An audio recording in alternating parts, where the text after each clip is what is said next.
Good morning.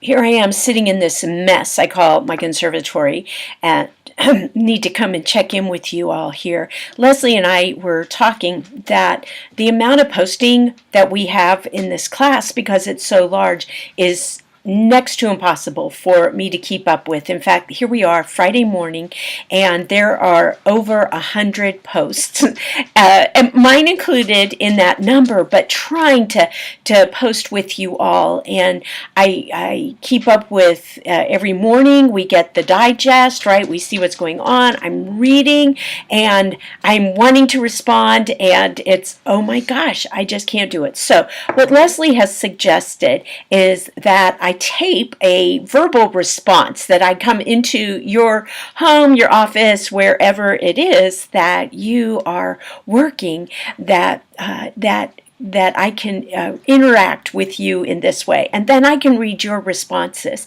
There are a few things I want to follow up with what I'm hearing and what I'm seeing, and that really has to do with the competencies and moving through those pieces. Now I'm sitting here going over so I can look at my sheets too. I'm looking at the comprehensive leadership mileposts, and so many of us are reading these and we're saying, well, I think I'm this, I think I'm that, I'm part this, I'm part that. Well, yes, we do move through these, but we have to make sure that we have the pieces already, let me say, how can I say this? That we have the pieces in place to continue to move on. So, as you can see in pre-Christian and Christian, we are talking, and between Christian and disciple, now we're doing.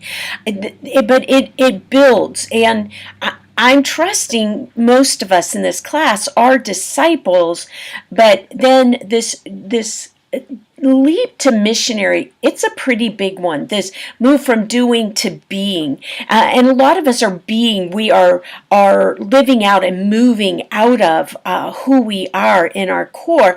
But I want to come back to things like mentors, Christians, and/or disciples. If you pull out your comprehensive leadership competencies along the Christian leadership journey, at the bottom of the page, the footer says comprehensive leadership competencies. If you see that, it talks about mentoring Christians and/or disciples. And not even too long ago, I asked one of my my coachees, one of my clients, who are you mentoring?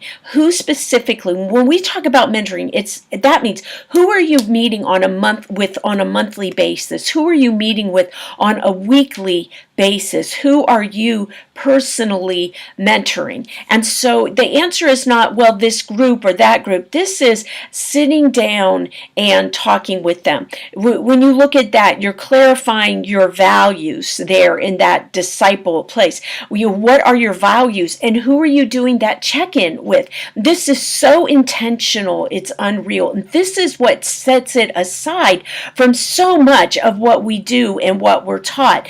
I made this post on in one of the groups in response to, I know it was on to question 1, and that it hit me as I was responding. In fact, I know what group it is. It's where Kurt is. I think that's group 3. Kurt, I know that you'll correct me somewhere in all of this. That I really appreciate the ministry training program, and so grateful to Phillips Theological Seminary for this opportunity to be in this program, because this is where we teach from the rubber hitting the road. This is where we say, hey, here are pieces, but you're doing ministry, and now it's time to have questions and to hone that. That's when you're working with a coach or a mentor. We're giving you tools that already you've been using in some ways, but we are going to tweak those tools, and we're going to extend them. We embrace what's working and we extend them. In seminary, we're not usually out there doing it. We may have some requirements hither or yon, but we're not out there actually then working with a mentor. And it's that we're going to teach you what you need to know, and then we'll let you know if you know what you need to know, and we'll check off your boxes with you, and we're going to send you out. And those boxes are, did you pass? Did you have a certain grade? And that's what we look at. And now in the Christian Church Disciples of Christ, a few years ago, we implemented an apprentice track to ordination that says you don't have to have seminary, but we still quiz in most of our regions, or at least many of our regions. We still quiz potential ordinands on the apprentice track through, do you know what you know? We're going to tell you if you know that, rather than as one of our New Testament people said, show me your fruit. Show me what your fruit is.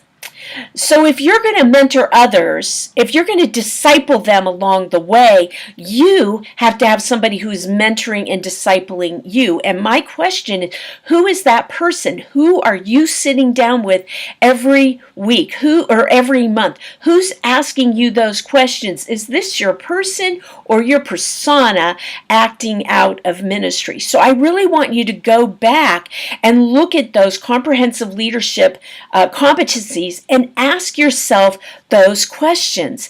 It's not just enough to worship at least weekly or to pray deeply. Who is your spiritual director?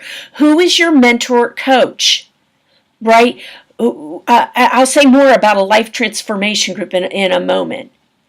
You identify and you speak to the divine in other people's lives. How are you calling out call? Not merely calling out call to ordained ministry or to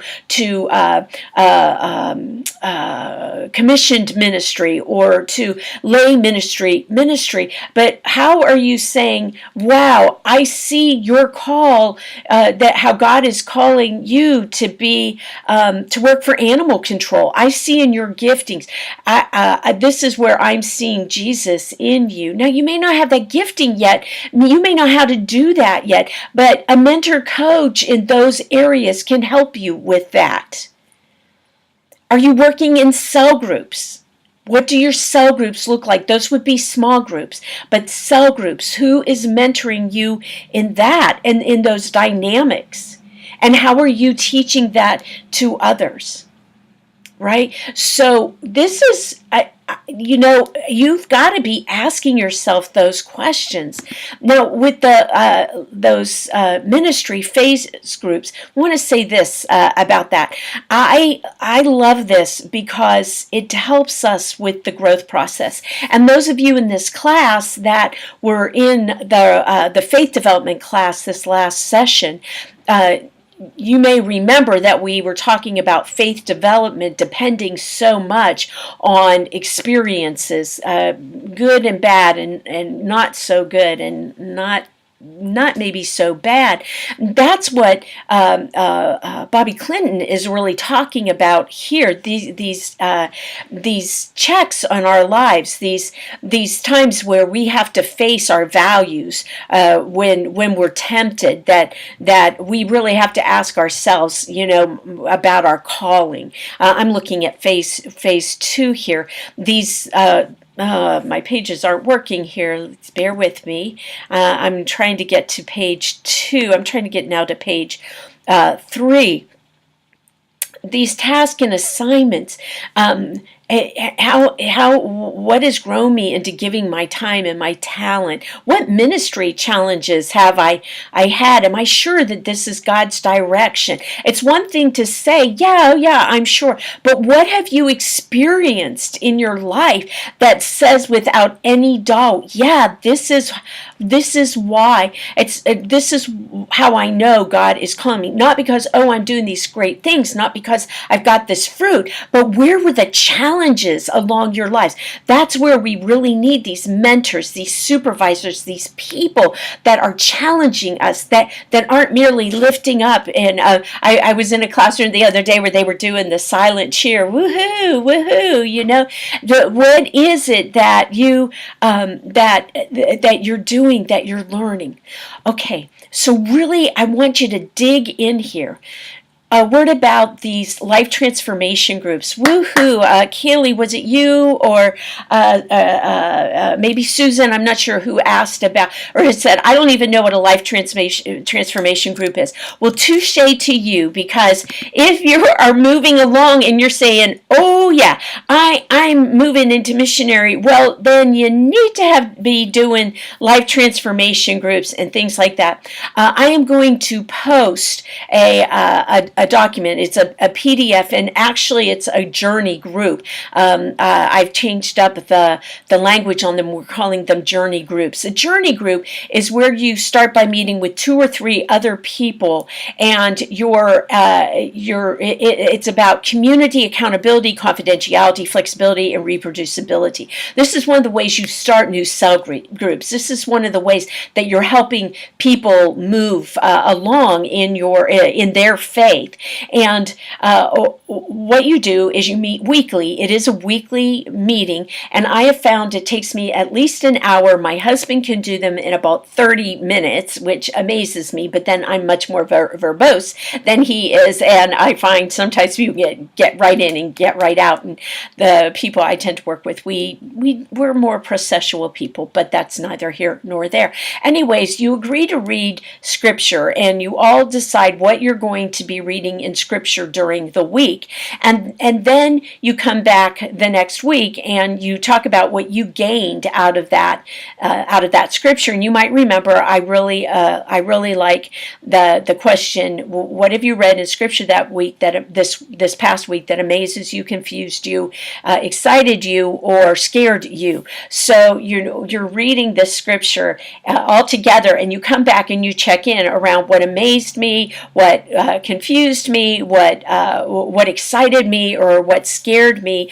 or other reactions that you might have had, questions that you came out of that reading, and you talk about that. Now, what happens is, if one of you in the group, and I might not have said that a group has 2 or 3 people in it, not 4, only 2 or 3, and it starts with 2. They really do start with 2. Anyways, then if one of you said, well, I didn't get to reading what we agreed to in scripture, then you know what? You have to go back and read that scripture again next week. And I've been told that there are groups that have had to read the same scripture for 4 or 5 weeks. And in fact, I had somebody confess one time that they were doing because they just loved that particular scripture and they didn't want to move on. Shame on them. No, I'm teasing right there. But you come together and you're looking at that. Each one of you will have your strategic prayer focus, where you have, I believe it's 6 people that you are praying for, each person each week. Let me count. 1, 2, 3, 4, 5, 6, 7, 8. Oh, you each have listed out 8 people, and you're going to pray for each persons. So you're praying for 24 people each week, and there are 10 specific ways that you're praying for them, 10 specific scriptural ways. And again, this is on this journey group brochure. So you're praying for them, and then you're doing accountability questions. And there are 11 questions that you go through every week. And these are accountability questions. They're character conversation questions. And all you have to do, with one exception, is answer yes or no. And I love this. People hate it. A lot of us, especially those of us that don't like accountability, that try to explain accountability away, will say all these things about why they shouldn't do that. But it's a yes or no, and then except for one question in there, I'll let you find it yourself. And this is my favorite question: have you been completely honest with us? And that is a yes or no question. You don't have to explain anything in there. It's just that you are coming together to do your check-in on your character, which is not only crucial for our growing, but it's also crucial as a check and being honest with ourselves. And then these people that are there to listen, not to judge us, but to listen. Where you have to be careful with this. You want to start this with another person. And and likely somebody in your church, but if you're a minister, there are only so many ways that you can really be honest and accountable in these character conversation questions. So here's what I recommend. To use this, you need, if you're ministering or in leadership, which I think all of you are, in some kind of leadering, pastoring type of position, you need to have two groups. You need to do this with your mentor or your spiritual director. Use these questions and be doing that. Then choose somebody that you want to mentor, that you want to journey with, and that you want to help grow, right? That you want to disciple, and ask them to meet with you weekly in a journey group. Give them the brochure and let them see what you're talking about. And start meeting weekly. Be careful. You want to be honest, but you've got to be careful about the depth of your transparency. Remember, it's important to be transparent, but there are degrees of transparency and appropriate ways of being transparent. It's called boundaries. And you be really careful about your boundaries with the people you work. You're there to disciple them, and to not necessarily for them to pastor you. Okay? There's a mutuality in all of this, but you've got to watch your boundaries in church settings, particularly because it can come back and bite you big time. If you take my conflict class course next session, we'll talk more about that. Okay, commercial ad aside. So look at that and be thinking about who you're going to disciple. Again, if you're going to be moving along, if you're going to be moving from being a disciple into being a missionary, then you've really got to be working on these personal ministry philosophies, be in a journey group or a personal ministry group. And I couldn't find it quickly. It may be tomorrow, or it could be even Sunday before, well, then you'll see it on Monday, the personal ministry assessment, so you can see what that looks like, and I'll get that up there for you. I think those are the biggest questions that I'm seeing and my biggest responses. Again, when you ask personal questions, I'm trying to be able to respond to those and to be responding to those quickly in that kind of way. I really appreciate your trying this forum out with me. This will be so helpful, and I think it will be so much more up to date. If you can give me some feedback below this posting and let me know what you think about that. Give me some feedback about this way of responding and giving feedback. I'm wondering if it might be helpful to do this on a Thursday maybe, or a Wednesday. When it comes time to start responding to your posts, let me know. I want to hear the variety and see what happens, and we'll see how it can work. Again, thank you so much. Thanks for listening to this. Thank you for the ways you're being transparent, the way you're really wrestling with materials, the ways that you're seeking to grow, to deepen your ministry, to deepen the ways you're educating and moving beyond just educating to wanting to disciple and to move people ahead. I am so grateful, and I know on behalf of Phillips Theological Seminary, on Leslie's behalf, and honestly on Jesus' behalf and the behalf of the kingdom and the Big C Church, thank you so much, so much. Enjoy your day. I'll see you on the posts. Bye-bye.